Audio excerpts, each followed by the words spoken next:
Ever wonder how we age? And what is the best way to slow down or reverse this aging process? Well, there are not too many options, but I'm here to fill you in on what works. Hi, my name is Clarke, physician assistant, aesthetic medical provider in New York City. And in this series, we're talking about taking back control of your visual aging. First, let's talk about visual aging. We need to be on the same page. Visual aging is any part of the exposed body that you can see. Face, neck, décolleté or chest, and hands, predominantly. These areas are exposed to the sun, and these areas is what we either overwork in regards to chemical peels, overwashing, overscrubbing. These areas are exposed to an increased rate of aging, and that's why the face, neck, décolleté, and hands always tend to look older than the rest of the body. Okay,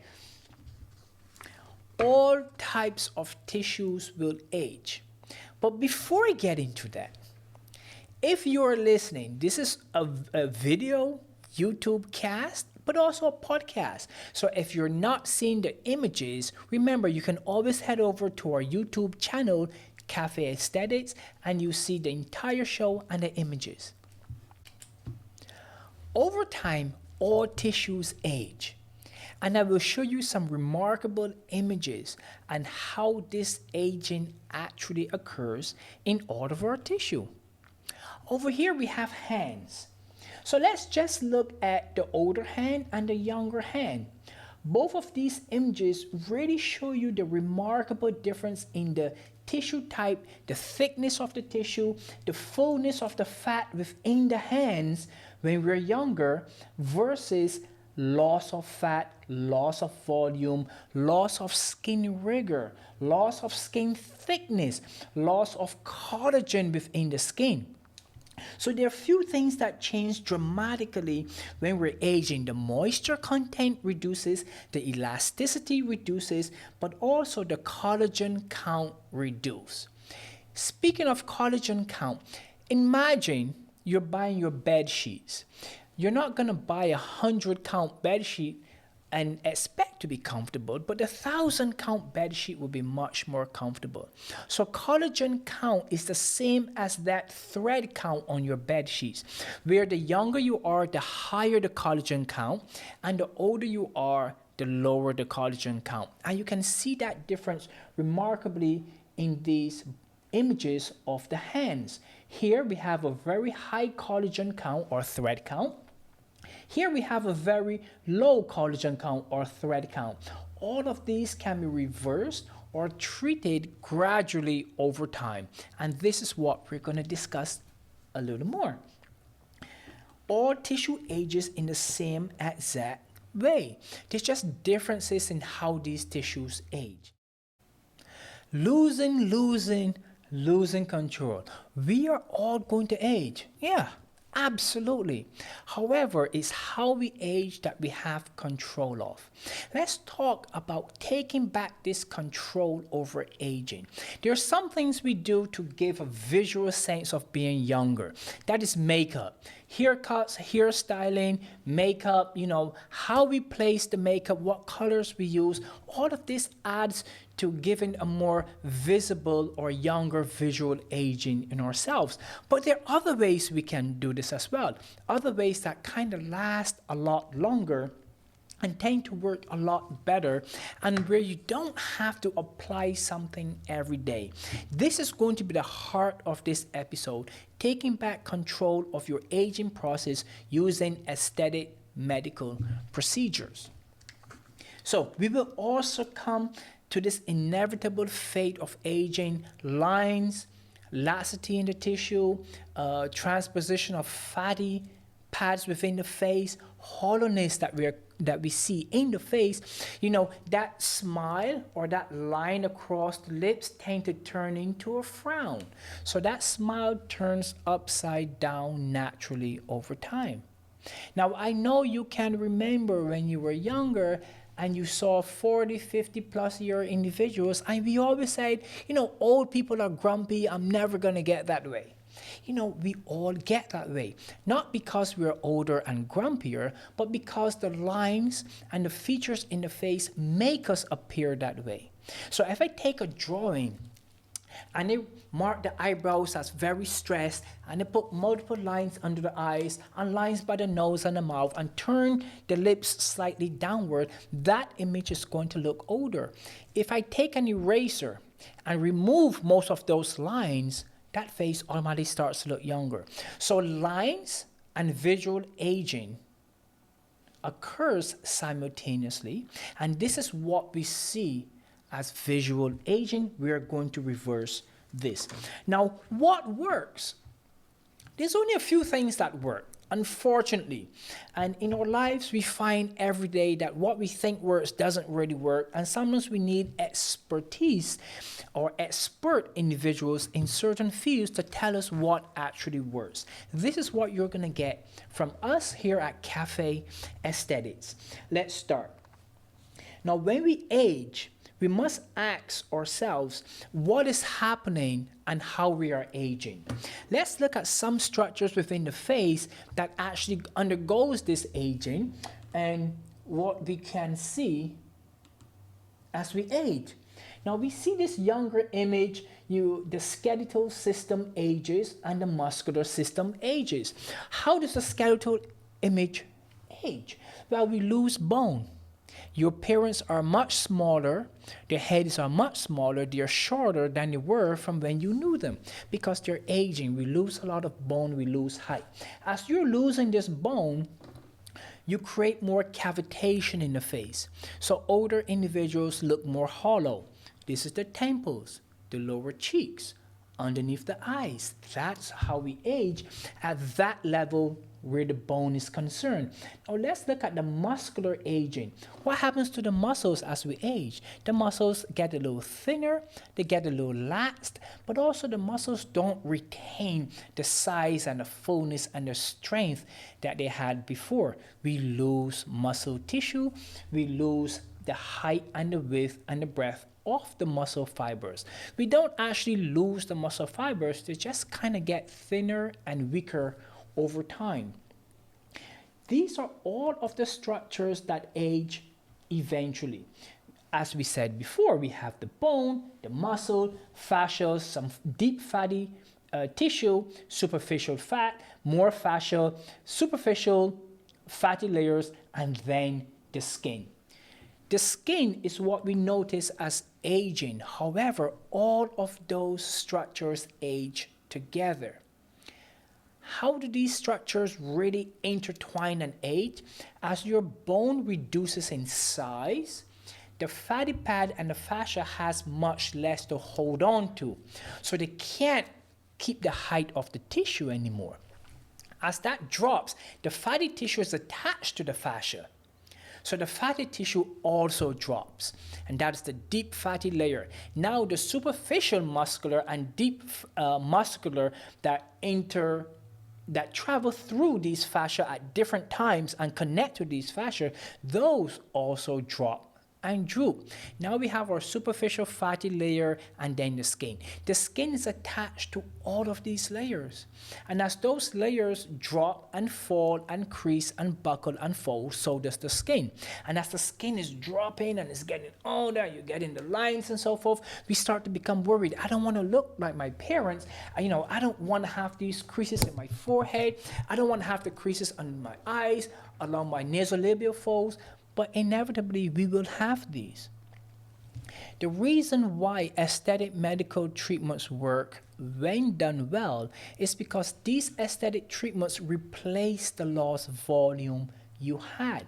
And when you replace the lost volume, you get a much more attractive and full face image. When we're younger, we have much more volume within the cheeks, underneath the eyes, the temple zones, even the forehead looks full and plump.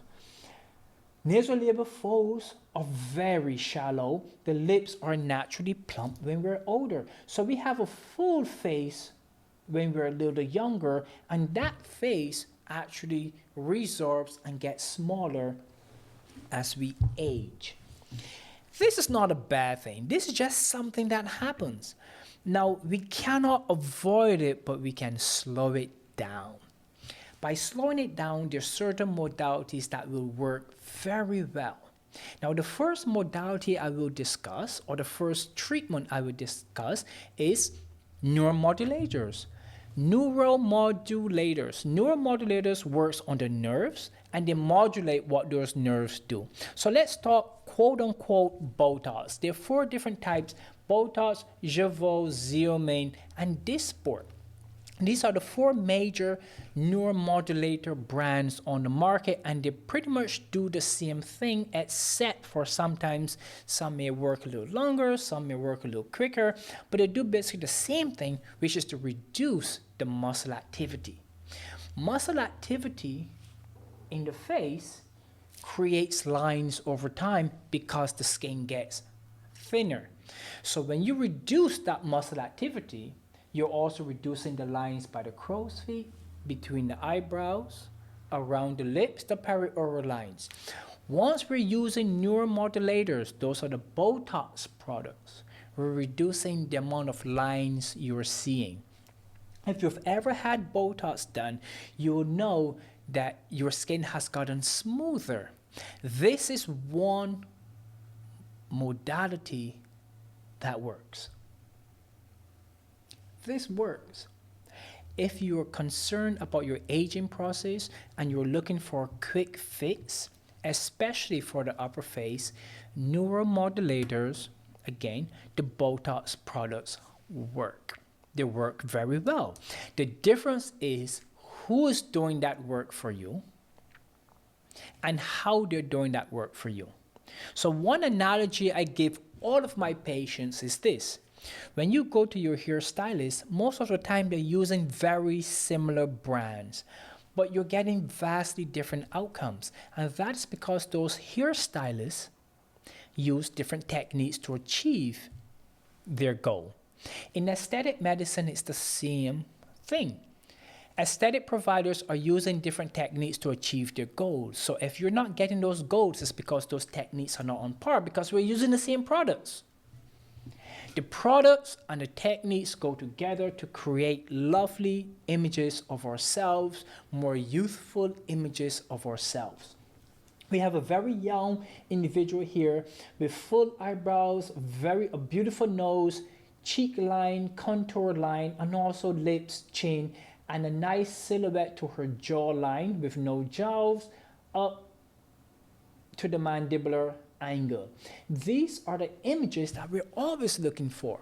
This images gives us a sense of positivity in the individual and even in ourselves when you look at this individual. This is what works when we're using botulinum toxin. Remember, botulinum toxin, which are neuromodulators, work typically from the cheeks up. The next we're going to look into are fillers. Fillers work. The difference again is in who's doing the filler, what techniques they're using, and what type of filler they're choosing to use on you. There are many different types of fillers on the market. There are many different brands. Think of these brands and the types as models. So there are many different models, and those models do something different. There's the Restylane model and the Juvederm model. These are the 2 major brands in the US. Outside of the US, there are different brands, different models, and they do different things. In the US, we have our Restylane and our Juvederm. Now let's look at both and see what we can find as differences and what we need and what they can do for us. The Restylane model is about sculpting and lifting.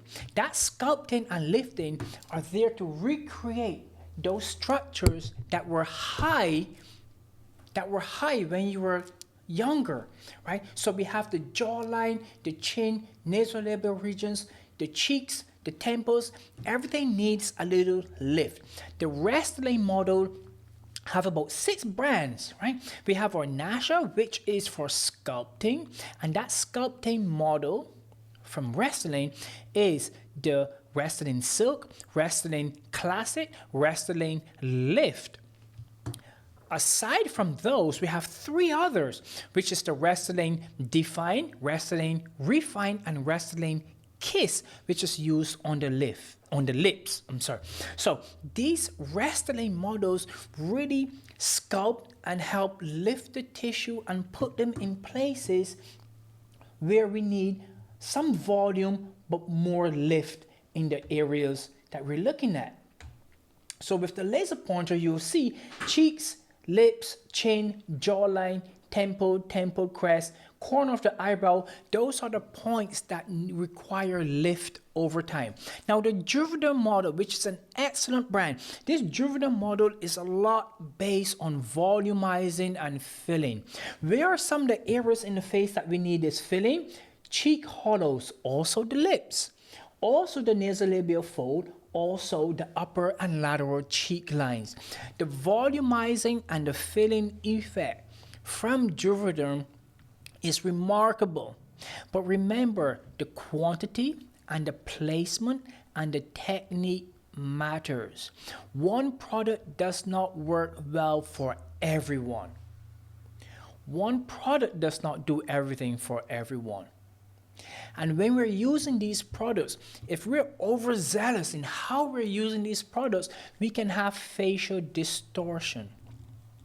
This is another episode that we will discuss, facial distortion, but for now, let's stay on point here. The Restylane and the Juvederm models are the 2 major brands in the US, and those do slightly different things for you. Now, the next modality, which is the 3rd one, are threads. What are threads? What do threads do? Threads are there to give us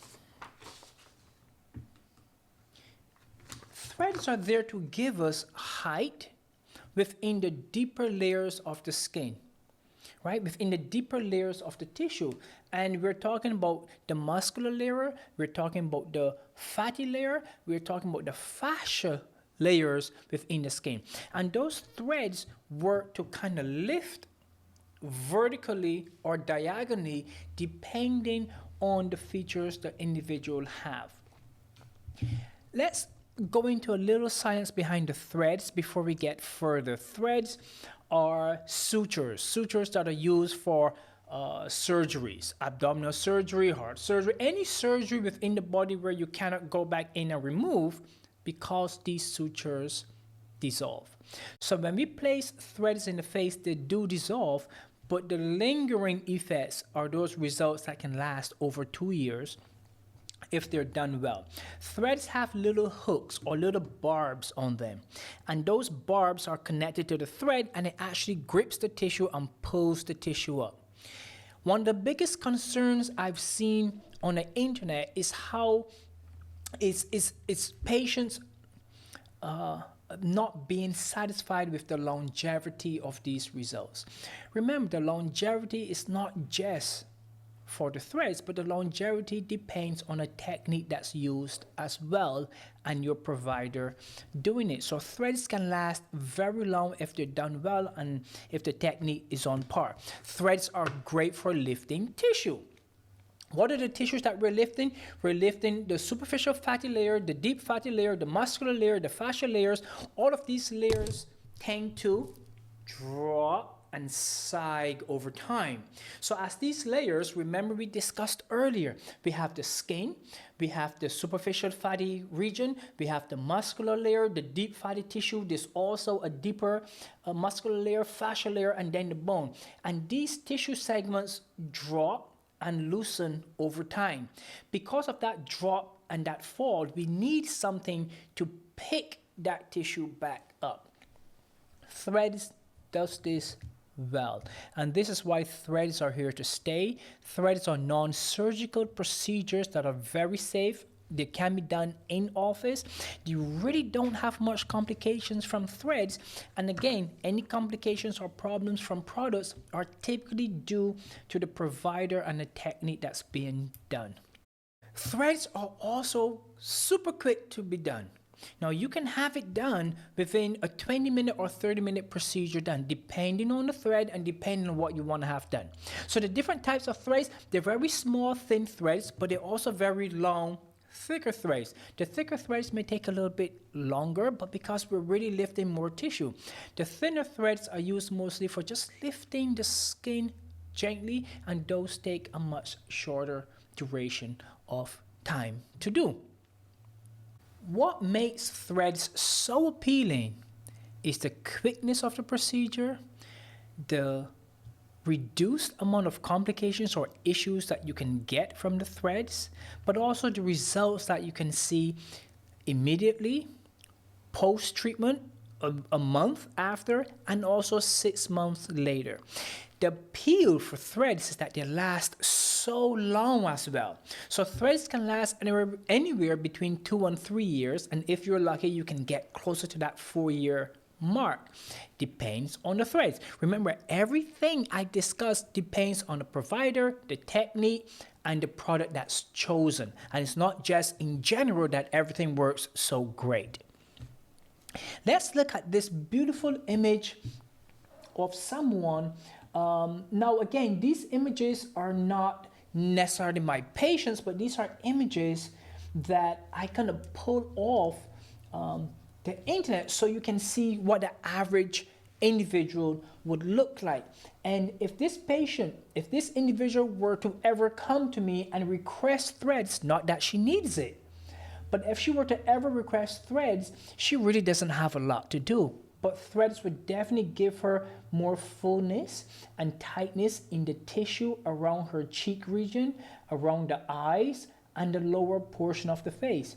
You know, patients that are young that come to me, they're actually coming for eyebrow lifts. This region is where they can pull that eyebrow and have that cat eye appearance. You know, that procedure can take some time because you have to lock those threads. So this is a beautiful image of someone who doesn't need anything, but if she were to ask for anything, that would be my recommendation for her. Again, she doesn't necessarily need anything. We're going to jump into the fourth modality, which is microneedling. Microneedling is amazing. Microneedling works on the surface of the skin. Let's say you built a house, the kitchen is great, the bathroom is great, everything is great on the house, except you didn't finish the exterior yet. Microneedling finishes the exterior for you, and the exterior is the skin itself. Skin ages very different than the other tissues, but as we discussed earlier in the episode, skin ages with a loss of water content, loss of elasticity, and a drop or reduction in the collagen count within the skin itself. So when you're using microneedling uses micro needles, multiple needles on the end of a small cartridge that creates micro perforations within the skin that forces your body to heal. Now, yes, it depends on who's doing your microneedling. It depends on their knowledge. It depends on how deep those needles go into the surface of the skin to create that collagen rejuvenation to give you your great results. Microneedling helps with some blemishes on the skin as well in terms of evening out the skin tone. I have seen many remarkable results on patients with some acne, some uneven tone, some laxity in the skin, some fine crepey wrinkles. A lot of those can be erased with microneedling if it's done well. Now, creping in the skin is due to loss of water content again, loss of elasticity again, and loss of the collagen count. You'll find that everyone ages the same way, and I would repeat the same thing over. It's the collagen count, it's the elasticity, and it's the loss of moisture within the skin. The number one thing we can do also to help keep the skin as young as possible is using sunblock to prevent that skin from aging faster.